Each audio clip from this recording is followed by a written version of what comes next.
नमस्कार, स्वागत है आपका जनता टीवी में। मैं हूं आपके साथ सचिन चौहान। आज हम बात करेंगे कोरोना का इम्पैक्ट, हार्ट अटैक। देश में कोरोना संक्रमण के मामले बहुत तेजी से बढ़ रहे हैं। जैसे जैसे कोरोना के सब वेरिएंट बढ़ रहे हैं वैसे ही लोगों को बीमारियां भी जकड़ती जा रही है। खासतौर से कोरोना के बाद से हार्ट अटैक की अगर बात की जाए तो इसके मरीजों की संख्या बहुत तेजी से बढ़ रही है। और जब से कोरोना ने दस्तक दी है, हार्ट अटैक के मामले बहुत तेजी से बढ़ रहे हैं। फिर चाहे बुजुर्ग हो, युवा हो, किसी को भी चलते फिरते हार्ट अटैक आ रहे हैं। और यहां तक कि फिटनेस का बेहद ध्यान रखने वाले बॉलीवुड स्टार्स और आम लोग भी इसकी चपेट में आसानी से आ रहे हैं।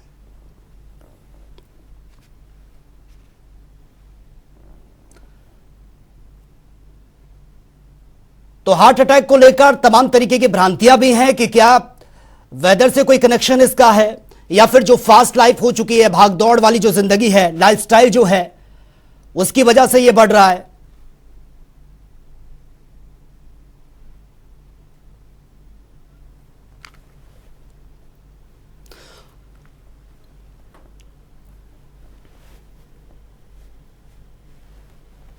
और हमारे साथ doctor Vipin Kumar Dubey, HOD cardiology, Manipal hospital, Dwarka, new Delhi से सीधा लाइव बने हुए हैं। डॉक्टर साहब, स्वागत है आपका जनता टीवी में। धन्यवाद धन्यवाद, नमस्कार जी डॉक्टर साहब, आज हम देख रहे हैं कि जिस तरह से कोरोना के बाद से हार्ट अटैक के मरीजों की संख्या बहुत तेजी से बढ़ी है। सोशल मीडिया पर जो वीडियो सामने आ रहे हैं, कोई वर्कआउट करते करते उसको हार्ट अटैक आ जाता है, कोई किसी पार्टी में डांस कर रहा है उसको हार्ट अटैक आ जाता है। क्या क्या इसके पीछे बड़ी वजह मानी जा रही है? क्योंकि हार्ट अटैक पहले भी आते थे लेकिन अब इसका ग्राफ बहुत तेजी से बढ़ रहा है। पिछले कुछ दशकों में समझ लीजिए कि लगभग 40-50 साल में जी अपने कंट्री में हार्ट अटैक के केसेस बढ़े हैं। और अगर आप देखें तो रूरल एरिया में जो हम लोग उसको प्रेवलेंस बोलते हैं, वो लगभग पहले 0.3% थे, अभी बढ़ के लगभग 2% है। और अर्बन एरियाज में तो ये पहले 1.5 to 3% थे, अभी 6% से ज्यादा है। और मेट्रोपॉलिटन जैसे दिल्ली, बॉम्बे में कुछ ऐसे पॉकेट्स हैं जहाँ पे 10% है, मतलब कि हर एक 10 आदमी में एक आदमी हार्ट का मरीज है। इसका जो अभी इन डिजीजों में जो बढ़ोतरी हुई है उसका कई एक कारण है। एक तो है कि अपने देश में जो भारतवासी हैं, या जो जिसको हम लोग साउथ ईस्ट एशियन बोलते हैं, ये हम लोग 30% ज्यादा एक्सपोज हैं हार्ट डिजीज के लिए, स्पेशली कोरोनरी आर्टरी डिजीज, जिसके चलते हार्ट अटैक होता है। एज कम्पेयर टू अगर हम लोग वेस्टर्न कंट्री से कंपेयर करें तो हम लोग जेनेटिकली ज्यादा प्रीडिस्पोज हैं। उसके अलावा इधर कुछ दशकों में ब्लड प्रेशर, ब्लड शुगर, ये भी काफी तेजी से बढ़ा है। जो प्रमुख कारण है, जेनेटिक फैक्टर को अगर छोड़ दें हम लोग, तो जो प्रमुख कारण है वो है डायबिटीज है, हाइपरटेंशन है, हाई कोलेस्ट्रॉल लेवल है, स्मोकिंग है, सीडेंटरी हैबिट है, स्ट्रेस है। ये 6 अलग से कॉजेज हैं जो कि ये हार्ट अटैक को बढ़ाते हैं। दूसरा आपका जो सवाल था कि यंग लोगों में ये हार्ट अटैक ज्यादा हो रहा है, ये भी एक सही बात है। वैसे भी हमारे कंट्री में, इंडियंस में, साउथ ईस्ट एशियंस में हार्ट अटैक का इंसिडेंस 15 मीन्स जो एज है उसमें 10 से 15 साल पहले होता है, एवरेज एज अगर लें, एज कंपेयर टू यूरोपियंस या वेस्टर्न कंट्रीज के लोग हैं। हमारे यहाँ जो यूजुअली हार्ट अटैक का जो इंसिडेंस है आपका, वो 50% जो हार्ट अटैक होते हैं वो लेस देन 50% ऑफ एज वाले को होते हैं। और 40% से जिनका कम उम्र है, 25% हार्ट अटैक के केसेस लेस देन 40 इयर्स के एज में है। आजकल जो बढ़ोतरी हुई है, अपार्ट फ्रॉम कोरोना, हम लोग इसको थोड़ा अलग डील करेंगे, लेकिन एक चीज तो जरूर है कि जो लाइफ स्टाइल मॉडिफिकेशन हुआ है उसके चलते काफी प्रॉब्लम आई है। जैसे सीडेंटरी हैबिट्स काफी बढ़े हैं लोगों में, खान पान में काफी चेंजेस आए हैं, फैट कंज्यूमेशन ज्यादा हुआ है। और जितने भी ये जो पैकेट्स फूड्स आते हैं और जो उस तरह की चीजें होती हैं जिसमें कि सॉल्ट एंड फैट्स ज्यादा होते हैं, फास्ट फूड जिसको हम लोग बोलते हैं, वो भी एक रीजन है। यंगस्टर्स में एक कॉमन कॉज है स्मोकिंग का, वो भी काफी तेजी से बढ़ रहा है। लोग ये कहते हैं कि बीड़ी पीने से हार्ट अटैक नहीं होता है। जी, ऐसी बात नहीं है। आप बीड़ी पिए या फिर सिगरेट पिए या फिर आप हुक्का पिए, ये एक ही है। कॉमनली आजकल यंगस्टर्स में हुक्का पीने का शौक है बढ़ रहा, वो भी एक प्रमुख कारण है। अपार्ट फ्रॉम इनके अलावे जो एक और सबसे बड़ा कारण है वो अपने कंट्री में हुआ है स्ट्रेस का। Suddenly because of the industrialization जितने तेजी से बढ़े हैं, लोगों पर वर्क प्रेशर्स बढ़ा है, इसके चलते स्ट्रेस बढ़ा। और स्ट्रेस भी आजकल इसको हम लोग newer risk factor heart attack का बोलते हैं, उसके चलते हुआ। सो ये सब कारण है जिसके चलते यंगस्टर्स में आजकल हार्ट अटैक कॉमनली बढ़ते जा रहे हैं। जी जी बिल्कुल डॉक्टर साहब, लेकिन कुछ एक्सपर्ट्स का यह भी मानना है कि वेदर कनेक्शन भी है, यानी कि जिस तरीके से ग्लोबल वार्मिंग बढ़ी है, मौसम में चेंजेस देखने को मिल रहे हैं, आप देख रहे हैं कि हर दिन मौसम अलग अलग तरीके से अपने रूप दिखाता है, क्या इसका भी कोई कनेक्शन है? एक जो ऑब्वियस सी बात है वो ये है कि विंटर सीजन्स में कार्डियक प्रॉब्लम बढ़ते हैं। उसके कई एक रीजंस होते हैं। एक तो ब्लड का जो थिकनिंग, ब्लड गाढ़ा होता है विंटर सीजन में, ज्यादा ठंड में, एक वो कारण होता है जिसमें प्लेटलेट एक्टिविटीज बढ़ जाती है, और जो जिस कोगुलेशन फैक्टर्स हैं उनकी एक्टिविटी बढ़ जाती है। लोगों में सिलेंट्री हैबिट्स जाड़े में बढ़ जाता है, खाने का कोलेस्ट्रॉल, फैटी चीजों का इंटेक बढ़ जाता है, पोल्यूशन बढ़ जाता है। एक ये कॉमन सा कारण है।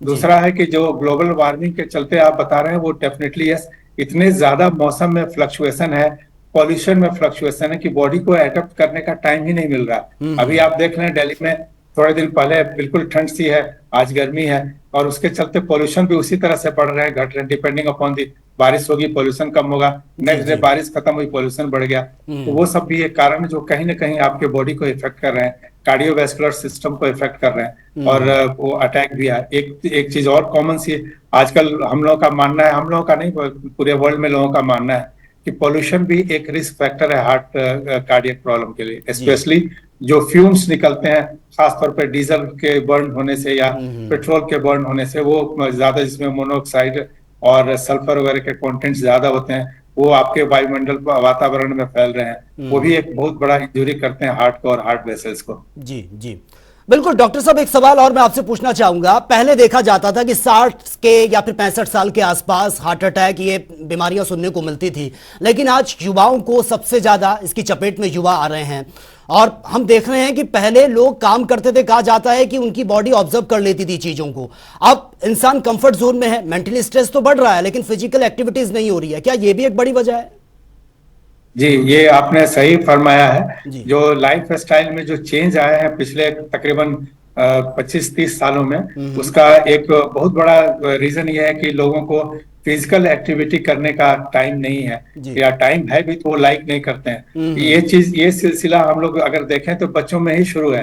पहले हम लोग के टाइम में ले लें, आज से 25-30 साल पहले ले लें, तो बच्चे यूजुअली खेलने बाहर जाया करते थे। आजकल वो वीडियो गेम्स और ये सब इतने ज्यादा हैं कि लोग वो बाहर जाते नहीं है, बच्चे घर के घर में रहते हैं। स्कूलों में भी स्ट्रेस प्रॉब्लम ज्यादा ही बढ़ रहा है बच्चों का। ये जैसे जैसे वो जवान होने के कगार पे आते हैं, ये उनको ऑलरेडी बर्न आउट कर देते हैं। प्लस दूसरी एक और बात है, ये जो हमने बताया आपको कि खाने पीने का जो तौर तरीका है, इसमें भी काफी चेंजेस आए हैं। फ्राइड फूड्स, पैकेट फूड्स, और जो ऑलरेडी जिसको हम लोग बोलते हैं कि प्रिपेयर्ड फूड्स जो आते हैं वो ज्यादा हो गए। उन सभी में ओबियसली कोलेस्ट्रॉल की मात्रा ज्यादा होती है, सॉल्ट की मात्रा ज्यादा होती है। कुछ ऐसे भी जो मसाले होते हैं जिनके बारे में हमें जानकारी भी नहीं है, वो भी उसमें टेस्ट के लिए ऐड किए जाते हैं, वो ज्यादा है। फैट कंजम्पशंस बढ़े हैं, सिगरेट स्मोकिंग काफी बढ़ा है। और अगर आप कंपेयर करें तो पिछले 15-20 सालों में अमेरिका एंड यूरोप कंट्रीज में सिगरेट स्मोकिंग का वो जो है इंसिडेंट, जो आपका प्रेवलेंस है, वो काफी कम हुआ है, और हम लोग के कंट्री में वो ग्राफ बढ़ते जा रहा है। तो वो एक बड़ा कारण है आपके यंगस्टर्स में हार्ट अटैक होने का। जी डॉक्टर साहब, अब जिम की अगर हम बात करें, क्योंकि वर्कआउट करने के लिए बहुत से युवा जिम जाते हैं ताकि अपने फिटनेस को बरकरार रखें, लेकिन क्या इसके पीछे वजह यह भी है कि अगर हम 24 घंटे में अगर हम ज्यादातर घंटे बिल्कुल कंफर्ट जोन में रहे और अचानक से हम जिम जाते हैं, वहां पर बहुत हार्ड वर्क करते हैं, वर्कआउट करते हैं, उससे हार्ट पर प्रेशर पड़ता है? और देखिए, एक चीज हमको बिल्कुल क्लियर रखना है माइंड में कि गुड हेल्थ के लिए जो एक्सरसाइजेस करते हैं वो अलग हैं, और बॉडी बिल्डिंग के लिए जो एक्सरसाइज करते हैं वो बिल्कुल अलग है। ये दोनों बिल्कुल अलग हैं। आपको फिट रहने के लिए, हेल्दी रहने के लिए, हार्ट को हेल्दी रखने के लिए जो एक्सरसाइजेस हैं उसमें डायनेमिक एक्सरसाइजेज आते हैं, जैसे कि जॉगिंग है, रनिंग है, वॉकिंग है, स्विमिंग है, इस तरह का ये गेम्स प्ले करना है, उस तरह की चीजें आती हैं। और उस तरह की चीजें अगर आप लगभग 25 से 30 मिनट करते हैं पर डे, अगर नॉर्मल आपका बॉडी वेट है तो 20 से 25 मिनट एनफ है, उससे आपका ये सारी चीजें मेंटेन रहेंगी। अगर आप ओवरवेट हैं या ओबीज हैं तो ये आपको 1 घंटे के लिए इस तरह के डायनेमिक एक्सरसाइजेस करने हैं, वो भी आप चाहें तो कर सकते हैं मॉर्निंग इवनिंग में। जिम का 2 प्रॉब्लम है। और एक चीज और मैं आपको बता दूं कि ओपन स्पेस में जो एक्सरसाइज होते हैं और जो जिम में होते हैं उसमें एक फंडामेंटल डिफरेंस है। ओपन एक्सरसाइज जो होते हैं, ओपन खासतौर पर ग्रीनरीज में जो करते हैं, बॉडी में जो हार्मोन्स हैं उसके चेंजेस कुछ अलग होते हैं। जी। खासतौर पे एंडोर्फिन होता है, वो आपको ओपन वातावरण में उतने ही एक्सरसाइज में ज्यादा आपके बॉडी में आएंगे, वो ज्यादा कार्डियो प्रोटेक्टिव है। जिम में ये चीजें नहीं होती, तो एक फर्क तो ये है। दूसरा फर्क ये है कि जिम वाले जो आपको सडनली ओवर एक्सरसाइजेस कराते हैं, बॉडी बिल्डिंग वाला, वो कई लोगों को वो दिक्कत करती है। रीजन ये है कि पहले आपको पता नहीं है कि आपको कोरोनरी आर्टरी डिजीज है कि नहीं, उसमें कोई ब्लॉकेज डेवलप हो रहे हैं कि नहीं। आप सडनली जिम में गए और सडनली शुरू हो गए। अगर आपको पहले से कोई इंसिडेंस है जो वो मतलब उतना ज्यादा आपको सिम्टम्स अभी नहीं दे रहे हैं और सडन आपको एक्सरसाइजेस करा दिया जाए, तो वो आपको जो प्लग को अनस्टेबल करता है और वो आपको कार्डियक प्रॉब्लम करता है। ये जो आपके मैराथन रनर्स हैं उसमें भी काफी बार देखा गया है कि इवन ब्लॉकेज आपके माइल्ड हैं, मतलब कि लेस देन 70% है, 50% है, अगर आप अनकस्टम्ड एक्सरसाइजेस करते हैं काफी, तो उससे वो अनस्टेबल होके आपको प्लग रप्चर कराएंगे और हार्ट अटैक होंगे। तीसरी बात जो है, वो जिम का एक सबसे खराब बात है सप्लीमेंट फूड। बॉडी बनाने के लिए वो तरह तरह के जो प्रोटीन्स आते हैं, उन प्रोटीन्स में जो सप्लीमेंट फूड्स है, मेजॉरिटी कई एक ऐसे हैं जिसमें आपको एनाबॉलिक एस्टेरॉइड्स होते हैं जो बॉडी बिल्डिंग में मदद करते हैं, लेकिन उनके साइड इफेक्ट कार्डियोवास्कुलर पे बहुत ही खराब है। वो आपके कोरोनरी आर्टरी डिजीज करते हैं, हार्ट अटैक करते हैं, ब्रेन स्ट्रोक करते हैं। तो ये सब उसका एक रीजन है। तो हम लोग तो यही एडवाइस करेंगे कि जो यूजुअली जो यंगस्टर 20-25 साल तो चलो फिर भी चलेंगे, लेकिन जो 40s में लोग हैं वो सडनली जो आपको जिमिंग में जाते हैं और बिल्कुल फुल रेंज में आप एक्सरसाइजेस शुरू करते हैं, वैसा नहीं है। एक बार आप कार्डियक चेकअप जरूर कराइए, lipid profile, blood sugar, cholesterol और वो सब करा के देख लीजिए, ईसीजी, इको, ट्रेडमिल टेस्ट करा के देखिए। उसके बाद आपको ग्रेजुअली पिकअप करना है, सडनली करना नहीं। अगर आपको स्मोकिंग है तो उसको आपको स्पेशली, मैं तो कहूंगा किसी भी तरह का टोबैको प्रोडक्ट आपको बिल्कुल उससे बाज आना है। ये बहुत बड़ा कारण है यंगस्टर्स में हार्ट अटैक होने का। बिल्कुल डॉक्टर साहब, लेकिन बहुत से लोगों के जहन में यह सवाल भी रहता है कि कभी अगर सीने में दर्द होता है तो वो समझते हैं कि या तो फिर ये एसिडिटी का है, जलन सी होती है, वो खास तौर से एक नॉर्मल टैबलेट ले लेते हैं और उससे उनको रिलीफ भी मिल जाता है शॉर्ट टाइम के लिए, लेकिन बाद में पता चलता है कि ये तो बहुत मेजर प्रॉब्लम हो गई, हार्ट अटैक तक पहुंच गई। जो हार्ट अटैक के 2-3 ऐसे सिम्टम्स हैं जो आपको काफी गैस्ट्राइटिस से मैच करते हैं। आपको मैं बता दूं कि लगभग 20% जो हार्ट अटैक के जो पेन होते हैं या डिस्कम्फर्ट होते हैं वो एपिगैस्ट्रिक रीजन में होते हैं, मतलब कि upper part of the stomach में होते हैं। यही सबसे बड़ा कंफ्यूजन क्रिएट करता है, क्योंकि वही साइट है जो कि गैस्ट्राइटिस में भी आपको परेशान करता है और वही साइट है जो हार्ट अटैक में भी परेशान करता है आपको। सो आपको इसके, अगर उस एरिया में आपको पेन हो रहा है, पहले कभी नहीं हुआ है, सडनली हुआ है, तो आपको कार्डियक के बारे में सोचना चाहिए। दूसरी बात है कि अगर ये पेन आपको स्वेटिंग से, गिडीनेस से एसोसिएटेड है या अनइजीनेस से एसोसिएटेड है, या फिर आपको चलने पे थोड़ा बाथरूम गए या थोड़ा भी एक्सर्ट किए, अगर ये बढ़ता है, नोजिएटिंग टेंडेंसी होती है, सडनली आपको सिंकपल में ट्रांजिएंट बेहोशी जैसा लगता है, तो वो एक पॉइंट करता है कि आपको कार्डियक प्रॉब्लम है रादर देन है। अगर आपको पहले से रिस्क फैक्टर है, जैसे मान लीजिए आपको डायबिटीज है, हाइपरटेंशन है, स्मोकिंग है या और कोई रिस्क फैक्टर है आपके पास और तब एपिगैस्ट्रिक पेन होती है, तो आपको डेफिनेटली ये हम लोगों को करना है। जो आपने बताया वो सही बताया है कि कई बार हम लोग जो वो लेते हैं, जैसे इनो हो गया या कुछ और एंटासिड्स लेते हैं या डाइजिन, कुछ इस तरह की चीजें लेते हैं, पेंटोसिड वगैरह लेते हैं, तो ये जो है टेम्पोरली कम हो जाता है। उसका रीजन है कि अगर आपको हार्ट अटैक होता है सडनली, जो आपके स्टमक वाले पार्ट हैं उन सभी में गैस्ट्रोइंटेस्टाइनल सिम्टम्स हैं, ये जो सिस्टम्स हैं उसमें आपके ब्लड सप्लाई कम होते हैं, उसके चलते एक गैस्ट्राइटिस का सिम्टम कॉमन है। तो जैसे आप ये लेंगे तो टेम्पोरली आपको रिलीव होने की संभावना है। ये सबसे ज्यादा कंफ्यूजिंग है, लेकिन हम लोग यही आपको सजेस्ट करेंगे कि आपके पास अगर रिस्क फैक्टर है और ये थोड़ा भी एक्सर्शंस में आपके अगर एपिगैस्ट्रिक पेन बढ़ते हैं, बजाय इसके कि एंटासिड लें, कम से कम ईसीजी कराएं और जरूर डॉक्टर्स को कंसल्ट करें।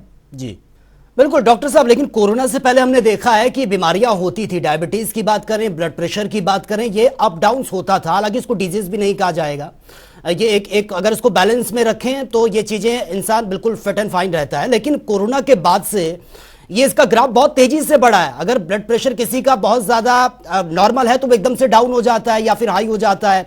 डायबिटीज की अगर बात करें तो डायबिटीज इतना ज्यादा बढ़ जाता है कि बिल्कुल आउट ऑफ कंट्रोल हो जाता है कभी कभी। क्या ये भी एक बड़ी वजह है हार्ट अटैक की?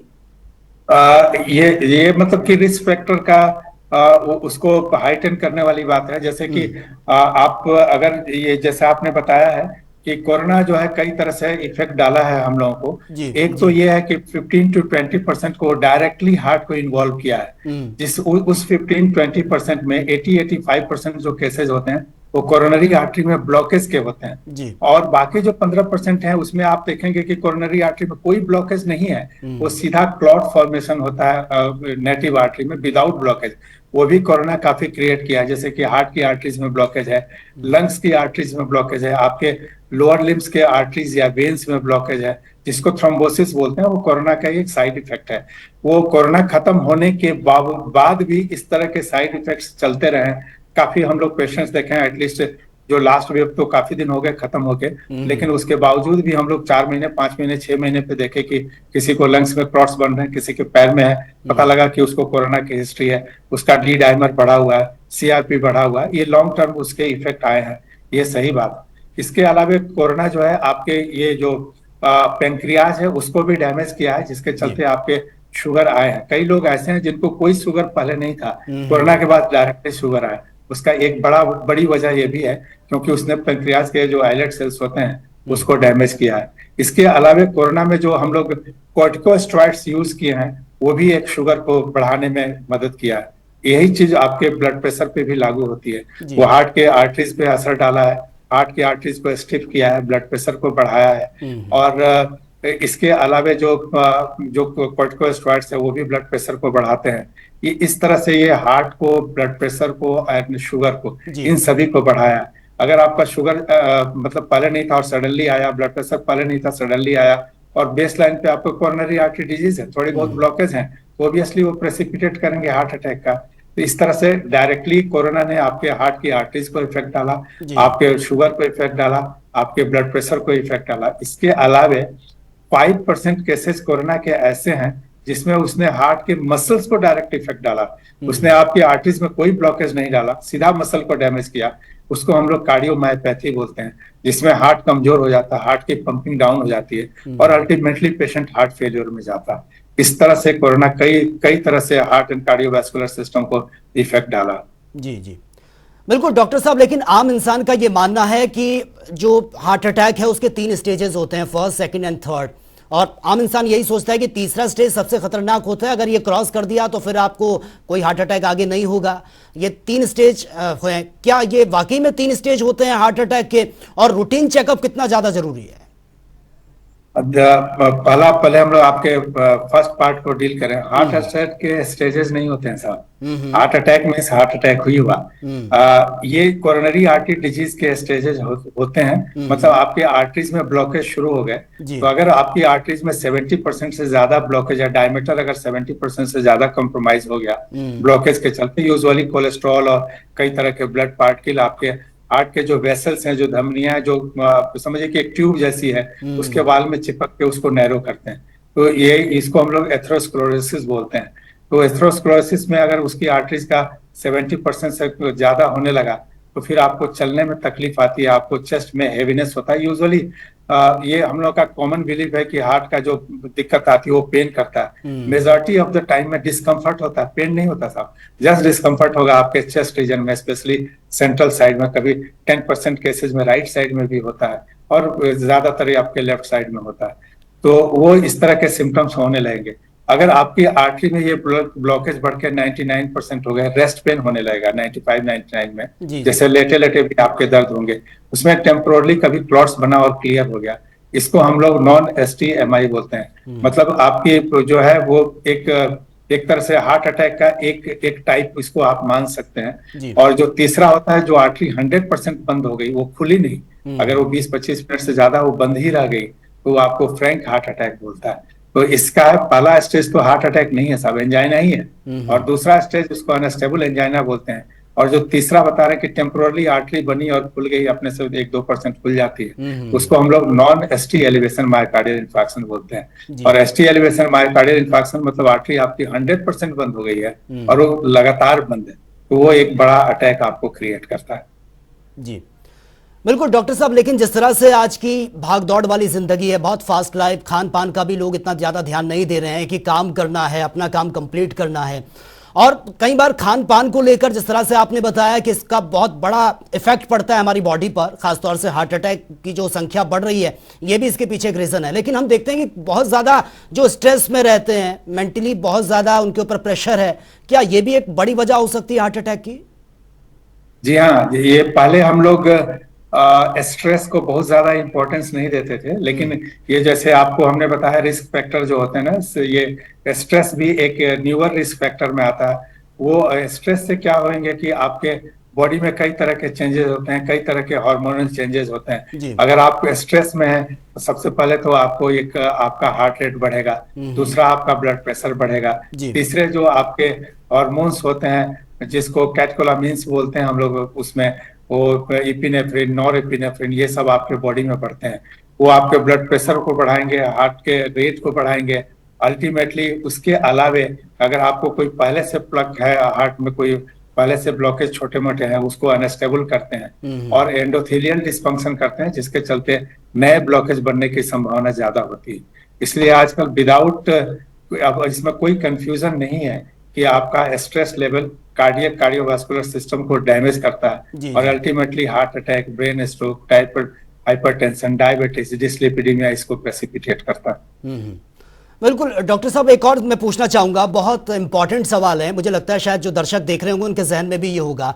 अगर किसी को हार्ट अटैक अचानक से आ जाता है, डॉक्टर नहीं है, तो कुछ इमीडिएटली ऐसा कुछ पंपिंग वगैरह जिससे उसको थोड़ी देर के लिए रिकवर किया जा सके जब तक उसको हॉस्पिटल पहुंचाए? हाँ जी, इसमें पहली बात तो मैं आपको ये बताऊंगा कि अगर आपका सस्पिशन है कि आपको हार्ट अटैक हो रहा है, जैसे आपको पेन है और वो पेन जो है आपको उसके साथ आपको गिडनेस हो रहा है, चक्कर आ रहे हैं, पर स्वेटिंग हो रही है और वो लेफ्ट साइड, लेफ्ट आर्म में या राइट आर्म में या थ्रोट में चोकिंग सेंसेशन कर रहा है, वो रेडिएट हो रहा है उस एरिया में, और आपके पास पहले से रिस्क फैक्टर, तो समझ लीजिए पहले आपको प्रिकॉशंस तो लेना है। उसके लिए अगर आपके पास सबसे कॉमन चीज है कि अगर आपके पास डिस्प्रिन पड़ा हुआ है तो एक टैबलेट डिस्प्रिन का पानी में घोल के पी लीजिए, या कोई भी इकोस्प्रिन पड़े हुए हैं तो 300 मिलीग्राम एटलीस्ट उसको आप कंज्यूम करिए। अगर वो च्यू करना है, चबाना है, उसको पानी से पीना है ताकि उसका एब्जॉर्प्शन फास्ट हो जाए। इसके अलावा आजकल ये बीमारी इतनी कॉमन है कि आपके नहीं तो आपके परिवार में या आपके आसपास किसी न किसी को हो ही रहा। तो स्टैटिन जो होते हैं, जैसे एटोर्वास्टैटिन है या रोजुवास्टैटिन है या सिम्वास्टैटिन, इस तरह के स्टैटिन अगर घर में पड़े हैं तो उसके आप 40 से 80 मिलीग्राम डायरेक्ट पानी के साथ ले लीजिए। सेकंड चीज ये करना है। थर्ड चीज है कि अगर आप ब्लड प्रेशर आपका ठीक है, अगर आपके घर में ब्लड प्रेशर, आजकल ज्यादातर घर में ये अवेलेबल है ब्लड प्रेशर वाली, तो आपके घर में अगर ब्लड प्रेशर की मशीन है और ब्लड प्रेशर आपका नॉर्मल रेंज में है, तो सॉर्बिट्रेट की गोली या आइसोडिल की गोली आपके पास अगर पड़ी है, नियर बाई किसी केमिस्ट के पास पड़ी है, तो उसके 5 मिलीग्राम आप अपने जीभ के नीचे रख लीजिए। ये दवाइयों के लाइन पे है। इसके अलावा अगर आपको फेंटिंग अटैक हो रहा है या आप बेहोश होने के कगार पे हैं, अकेले हैं, तो आपको करना है कि वायलेंटली कफ करना है, खांसी करना है, जल्दी जल्दी खांसी करने का एक फर्क ये पड़ता है तो आपके ब्लड प्रेशर को फ्लक्चुएट कराता है और हार्ट रेट, वो जो इंट्रा जो बोलेंगे हम लोग चेस्ट के भीतर के प्रेशर्स को बढ़ाता है, जिससे कई बार आपके क्लॉट्स डिसलॉज हो जाते हैं, तो वो आपको एक बेनिफिट करता है। तो ये आपको कफिंग करनी है अगर आपको इस तरह के सस्पिशन हो रहे हैं तो।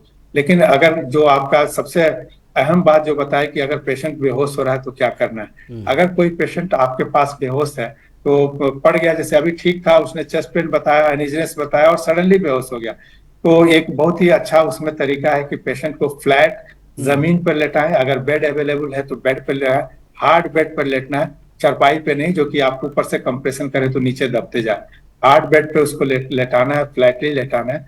चेस्ट वो जो होगा आपका फेस अपवर्ड रहेगा और चेस्ट के सेंट्रल पार्ट में दोनों हाथों को ऐसे आपको पकड़ना है एक दूसरे के ऊपर और चेस्ट को ऐसे कंप्रेस करना है। और ये आपको 1 मिनट में कम से कम 25 से 30 बार कंप्रेस कीजिए।